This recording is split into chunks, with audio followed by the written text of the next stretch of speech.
Dans l'obscurité, les insectes volent en nombre.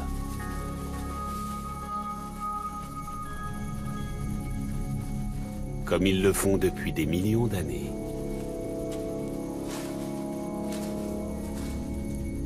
Leur diversité est stupéfiante.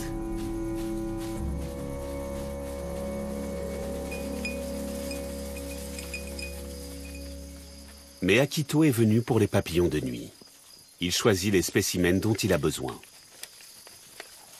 Quelques mètres plus haut, des prédateurs fendent l'essaim d'insectes. Des chauves-souris.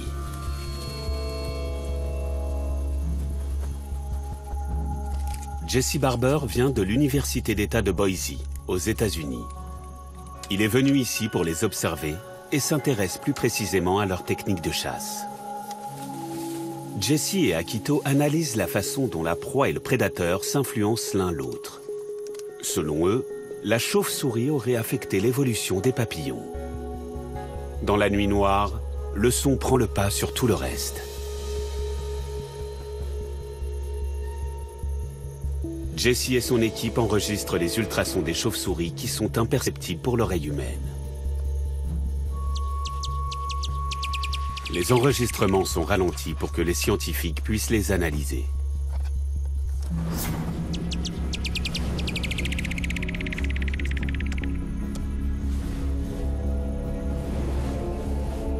Ces mammifères volent la bouche ouverte et émettent des sons à l'aide de leur larynx. Ils perçoivent leur environnement grâce aux ondes sonores et à l'écho.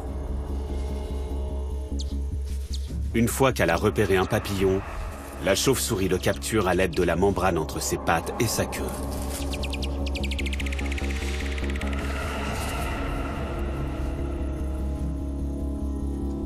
Mais les micros de Jesse ont enregistré un autre son.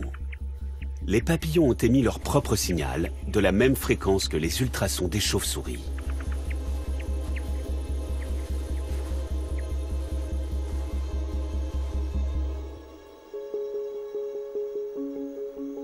Jesse et Akito ont sélectionné quelques papillons qu'ils étudient dans leur labo. Ils leur font écouter les signaux d'écholocation des chauves-souris et observent leurs réactions.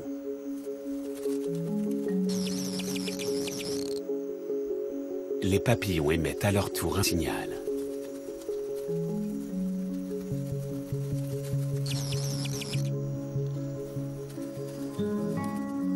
Les deux scientifiques ont découvert une contre-attaque extraordinaire.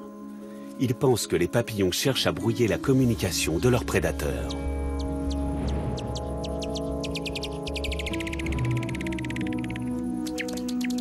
Leur théorie repose justement sur ce constat. Ce combat en ultrasons qui se joue chaque nuit pourrait être à l'origine d'un changement dans le comportement des papillons, survenu il y a des millions d'années.